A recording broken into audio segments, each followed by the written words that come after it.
ka bang kasuhan kapag shiname or pinahiya mong isang scammer sa social media 'no? Na-scam ka, naubos pa yung pera mo, pero ngayon ikaw ang takwat kasi pinost mo siya sa social media kasama ang pangalan at address niya. Puwede ka bang kasuhan? Again, in general terms, this may not exactly apply to your case. So, unang point po natin, tama na mag-demand ka ng pera pabalik, pero mali lang yung ipag-post mo ng personal details sa publiko because baka ma-violate mo yung RA 10175 or yung online libel na offense, no?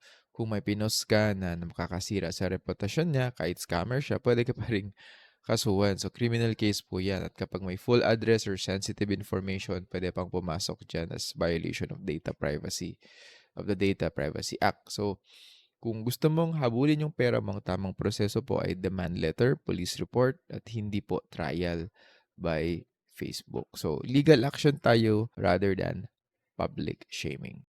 Okay, hindi kasal, tumigil yung support. Ano po yung next step?